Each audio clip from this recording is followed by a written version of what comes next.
बहुत समय पहले की बात है। एक राजा को उपहार में किसी ने बाज के 2 बच्चे भेंट किए। वे बड़ी ही अच्छी नस्ल के थे और राजा ने कभी इससे पहले इतने शानदार बाज नहीं देखे थे। राजा ने उनकी देखभाल के लिए एक अनुभवी आदमी को नियुक्त कर दिया। जब कुछ महीने बीत गए तो राजा ने बाजों को देखने का मन बनाया और उस जगह पहुंच गया जहां उन्हें पाला जा रहा था। राजा ने देखा कि दोनों बाज काफ़ी बड़े हो चुके थे और अब पहले से भी शानदार लग रहे थे। राजा ने बाजों की देखभाल कर रहे थे आदमी से कहा, मैं इनकी उड़ान देखना चाहता हूँ, तुम इन्हें उड़ाने का इशारा करो। आदमी ने ऐसा ही किया। इशारा मिलते ही दोनों बाज उड़ान भरने लगे, पर जहाँ एक बाज आसमान की ऊंचाइयों को छू रहा था, वहीं दूसरा कुछ ऊपर जाकर वापस उसी डाल पर आकर बैठ गया जिससे वो उड़ा था। ये देख राजा को कुछ अजीब लगा। क्या बात है, जहाँ एक बाज इतनी अच्छी उड़ान भर रहा है,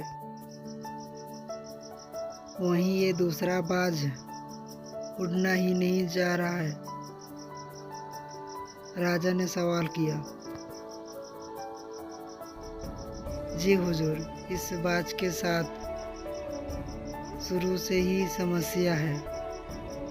वो इस डाल को छोड़ता ही नहीं।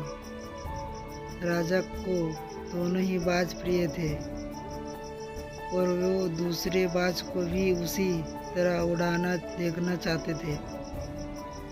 अगले दिन पूरे राज्य में ऐलान करा दिया गया कि जो व्यक्ति इस बाज को ऊंचा उड़ाने में कामयाब होगा उसे ढेरों इनाम दिया जाएगा। फिर क्या था, एक से एक विद्वान आए और बाज को उड़ाने का प्रयास करने लगे, पर हफ्तों बीत जाने के बाद भी बाज का वही हाल था।